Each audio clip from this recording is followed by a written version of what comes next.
The night 90,000 Maya drowned.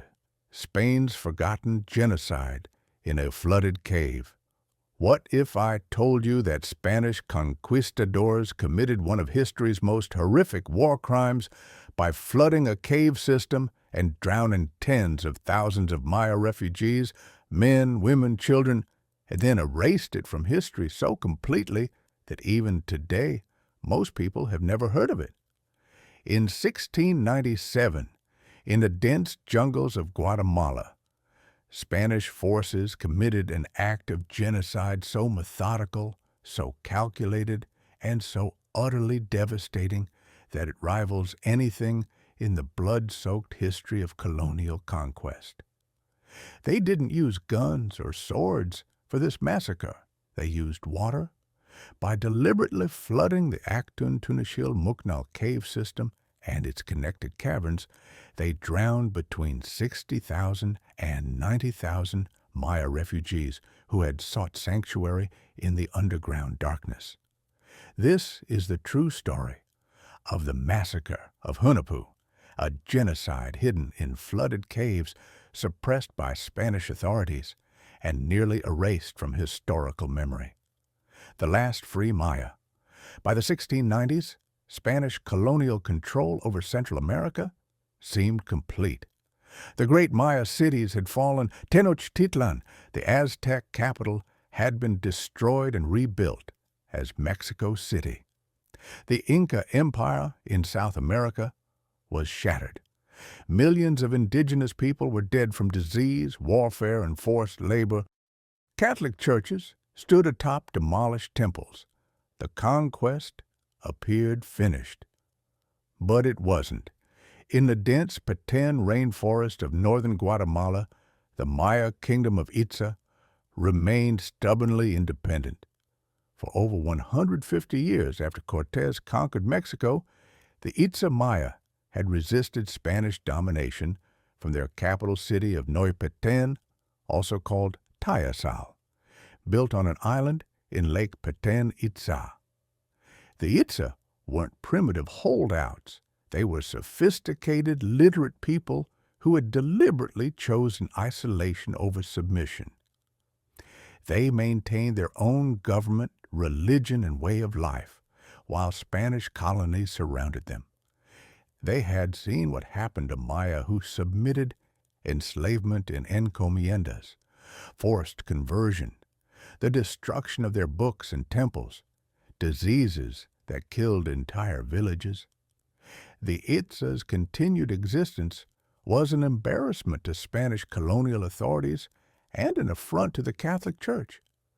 How could the true faith claim universal dominion when tens of thousands of pagans remained unconquered in the heart of Spanish territory?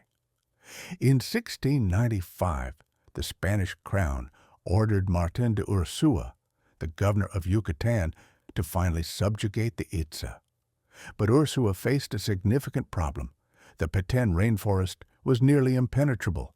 Thick jungle, swamps, disease, lack of roads, and fierce resistance had stopped previous expeditions.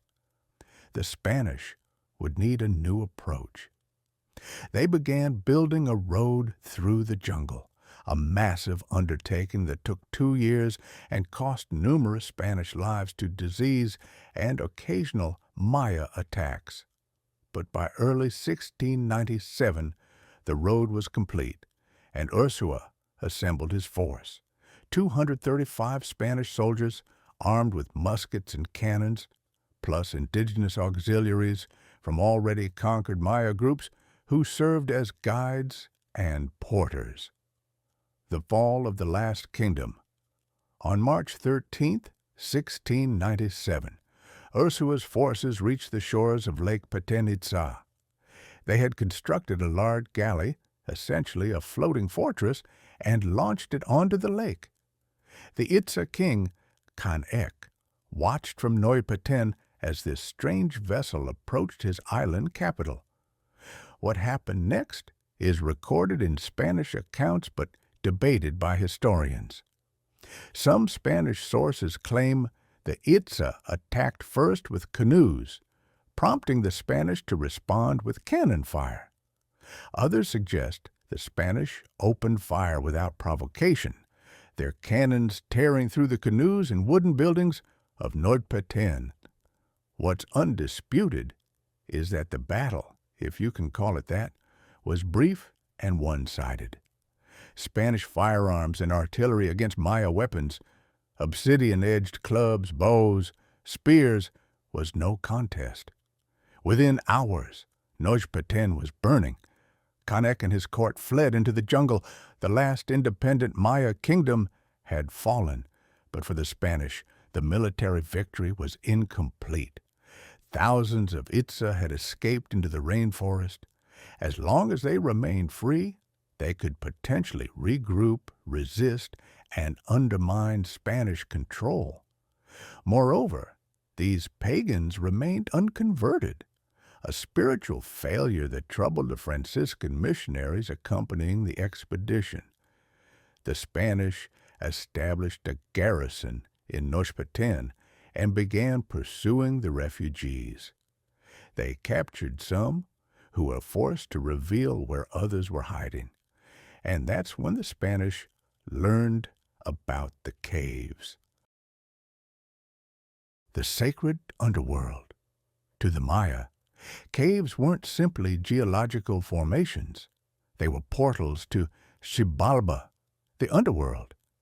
They were sacred spaces where the boundaries between the living world and the realm of gods and ancestors grew thin.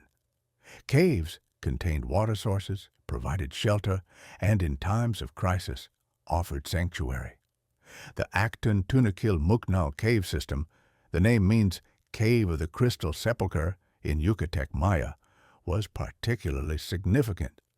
This vast network of caverns extended for miles beneath the jungle, with multiple entrances hidden among the limestone hills. The caves contained underground rivers and pools providing fresh water. Previous generations of Maya had used them for ceremonies, leaving pottery and offerings deep within. Now, in the spring of 1697, these sacred caves became a desperate refuge. Thousands of Itza, along with Maya from other groups fleeing Spanish authority, made their way to the cave system. They brought what food they could carry, their children, their elderly, their sick. They retreated deep into the darkness, hoping the Spanish wouldn't find them or would give up if they did. Conservative estimates suggest 60,000 people took shelter in the interconnected cave system. Some historians believe the number may have reached 90,000 or more. To put this in perspective, more people were hiding in these caves than lived in most European cities of that era. The caves became an underground city. Families huddled in chambers lit by torches and fires.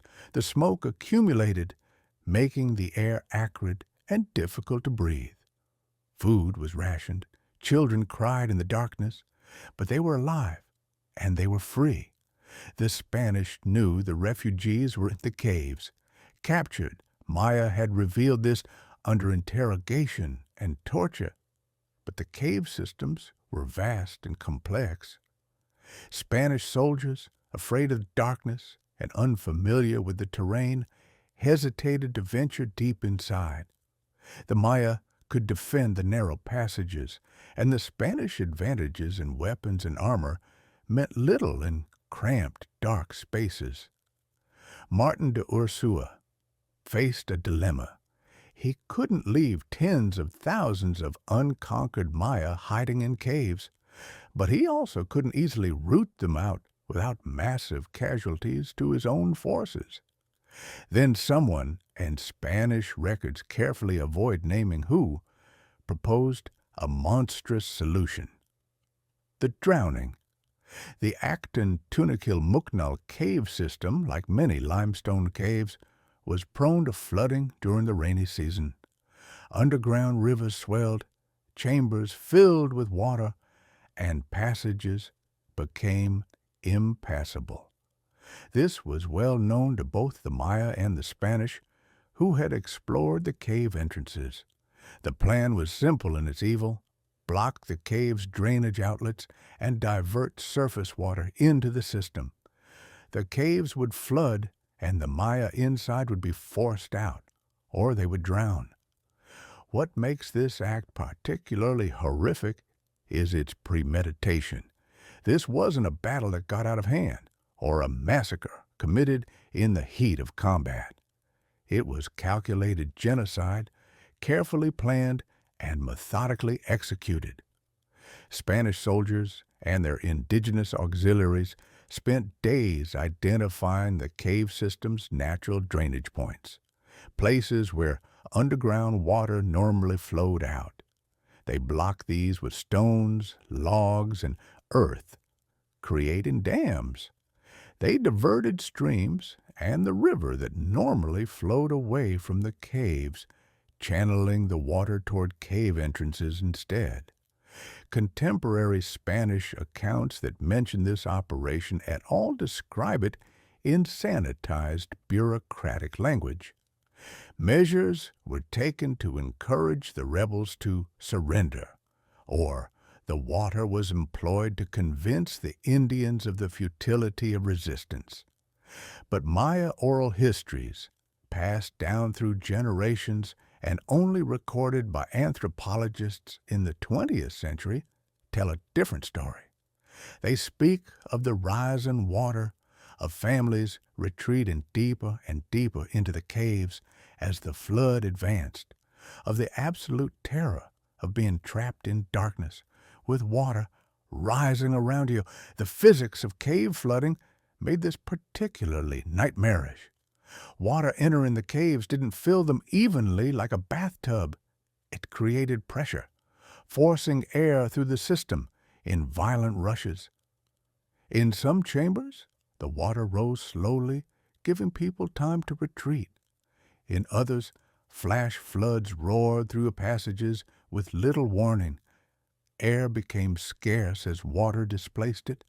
People who tried to swim out through flooded passages became disoriented in the total darkness and drowned. The flooding continued for days. Some Maya did manage to escape through entrances the Spanish hadn't found or couldn't fully block, emerging from the jungle soaked and desperate, only to be captured. But for the tens of thousands trapped in the deeper chambers, there was no escape. By some accounts, the Spanish positioned soldiers at known cave entrances to shoot anyone who emerged, ensuring that the choice was truly between drowning and death, by musket ball. Whether this is true or propaganda from later anti-Spanish sources is impossible to verify, but it was certainly consistent with Spanish conduct in other indigenous massacres. When the Spanish finally drained the caves weeks later and sent scouts inside, they found a scene that horrified even hardened soldiers. Bodies filled the chambers, men, women, children, infants. Some had drowned. Others had suffocated as the rising water consumed the breathable air. Still others appeared to have died from the sheer terror and stress of their final hours. One Spanish friar who entered the caves afterward wrote in his journal, which wasn't published until centuries later. The stench of death was overpowering. Bodies lay in heaps, and the water that remained was foul beyond description. We withdrew quickly, and the men who accompanied me wept, though whether from the smell or from the horror of what we witnessed, I cannot say. I prayed for their souls, but I fear God has turned his face from what we have done in his name. The cover-up Martin de Ursua faced a problem. He had successfully eliminated the resistance. There would be no further organized Maya opposition in the Petén. But the method was problematic. Even by the brutal standards of colonial conquest, deliberately drowning the tens of thousands of people including women and children, was extreme. Moreover, there were legal considerations. Spanish colonial law, influenced by debates about indigenous rights following the horrors of the early conquest, theoretically protected indigenous people who surrendered. The laws of Burgos, 1512, and the new laws, 1542, had established, at least on paper, that indigenous people were subjects of the crown with certain rights. Mass murder of refugees was technically illegal. So Ursua did what colonial officials often did when their actions exceeded their authority. He lied in his reports. His official correspondence to the Viceroy of New Spain described the conquest of North-Petén in heroic terms, but barely mentioned the caves. When he did reference them, he claimed that some rebels had hidden in caves and perished from lack of supplies or were killed resisting arrest. The numbers were vague, hundreds, perhaps a few thousand at most. The surviving Maya were distributed among encomiendas, forced labor grants across the region, deliberately scattered to prevent any unified resistance and to make it difficult for them to share their stories. The Franciscan missionaries who had accompanied the expedition were encouraged to focus their reports on successful conversions rather than uncomfortable details about how those conversions were achieved. The cave system itself was deliberately collapsed in several places, both to prevent it from becoming a shrine or pilgrimage site and to seal the evidence. The Spanish filled some entrances with rocks and debris. In a final act of erasure, they built a Catholic chapel near one of the main cave entrances, consecrating the ground and making it sacred to the new order. Within a generation, the Massacre of Hunahpu, named for the Maya hero twin associated with the underworld, had become a whispered story among Maya communities, told in hushed voices and never in the presence of Spanish authorities. The Spanish had successfully buried their crime, literally and figuratively. The archaeological evidence for centuries, the massacre existed only in fragmentary Maya oral histories and a few ambiguous lines in Spanish documents.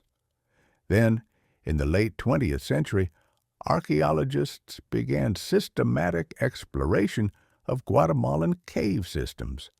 What they found in Actun, Tunaquil, Mucnal, and connected caves was stunning and horrifying. Deep within the caverns, beyond where tourists are now allowed, lie vast deposits of human remains. Initial surveys suggested thousands of individuals. More recent ground-penetrating radar and careful excavation indicate the number might be tens of thousands. The remains show evidence of drowning, sediment in the lungs, positioning of bodies, the sheer concentration of skeletons in upper chambers where people fled the rising water. Pottery shards and other artifacts date to the late 17th century. Most significantly, the remains include a disproportionate number of women, children, and elderly, exactly what you'd expect from a refugee population rather than a military force. Some chambers contain evidence of desperation in the final hours. Scratch marks on walls where people tried to claw their way higher, child-sized footprints in dried mud leading to dead ends, remnants of final meals hastily abandoned. The Guatemalan government has restricted access to these areas, partly out of respect for what is essentially a mass grave, partly because acknowledging the full scale of the massacre raises uncomfortable questions about colonial history and its modern legacies. Why this story was forgotten. The Massacre of Hunahpu remains largely unknown for several interconnected reasons. First, Spanish colonial authorities successfully suppressed the story at the time. Second, the genocide occurred in a remote jungle location far from major population centers where foreign observers might have recorded it. Third, the Maya themselves were traumatized and scattered, making unified testimony difficult. But there's a deeper reason. Acknowledging this massacre complicates preferred narratives about the conquest. Spain has often portrayed the conquest as a civilizing mission that, while imperfect, brought Christianity and European culture to the Americas. Admitting to the systematic drowning of 60,000 to 90,000 people makes that narrative impossible to sustain. For Latin American nations built on the legacy of Spanish colonialism, the story is also uncomfortable. Guatemala's modern identity involves reconciling indigenous Maya heritage with Spanish colonial history.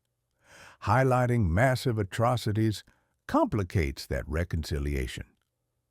Additionally, compared to more famous massacres like the fall of Tenochtitlan or the silver mines of Potosi, the cave drownings lack visual drama. There are no ruined temples, no dramatic paintings, no ruins tourists can visit. The evidence is buried in restricted caves, hidden from sight. The modern resonance. The Massacre of Hunahpu isn't just a historical curiosity. It's directly relevant to ongoing issues in Guatemala and the wider Maya region. During Guatemala's Civil War, 1960 to 1996, the military dictatorship committed genocide against Maya communities, killing over 200,000 people. The tactics included forcing people from their homes, destroying villages, and mass killings, an echo of colonial-era violence. Many Maya today see a continuous thread of violence from 1697 to the present. Their ancestors who fled to caves, their relatives who disappeared during the Civil War, and their communities still fighting for land rights and cultural recognition. The flooding of the caves is remembered not as an isolated historical event, but as part of an ongoing pattern of indigenous peoples being literally and figuratively drowned by colonial and post-colonial power. The Spanish government has never officially acknowledged the massacre, and likely never will. Spain's own historical memory politics focus on other aspects of colonial history, and admission would invite demands for acknowledgement of countless other atrocities. But perhaps the most important reason to remember this story is what it reveals about the psychology of genocide. The Spanish soldiers who diverted water into the caves probably told themselves they were just doing their duty, following orders, converting pagans, or bringing civilization. The friars likely rationalized that the deaths, however tragic, would result in more souls saved in the long run. This is how ordinary people commit extraordinary evil, through rationalization, moral distance, and the conviction that their cause justifies their methods. The conquistadors who drowned the Maya weren't monsters. They were humans who had convinced themselves that what they were doing was necessary, even righteous. Conclusion. Water and memory today, Actun Tunicalmucnal, is partially open to tourists. Visitors wade through water, climb into chambers, and see ancient Maya pottery left as offerings centuries before the massacre. But they're not told about the tens of thousands who drowned there. The guides mention that it's a sacred site, that the Maya used it for ceremonies, that skeletons remain in the deeper chambers, They don't mention the genocide. Water was sacred to the Maya. It was life, creation, purification. The Spanish understood this and weaponized it, turning the life-giving element into an instrument of death, the sacred caves into tombs. The water has long since receded from Actun Tunichil Muknal, but the memory, suppressed, fragmented, nearly erased, still flows through the caves like an underground river. It surfaces in Maya oral traditions, in archaeological discoveries, in the bones that lie undisturbed in chambers deep beneath the jungle. 90,000 people, perhaps more, died in those caves in 1697, and the world barely noticed. They were buried twice, once by water, once by deliberate historical amnesia. But the dead don't forget, even if the living do. And perhaps that's the final cruelty, not just to murder, but to erase the murder itself, to drown people, and then drown even the memory of their drowning till they vanish completely from history, nameless, numberless, silent. But silence can be broken. Stories can be told. And the water that drowned the Maya still flows through those caves, carrying its secret, waiting for someone to listen.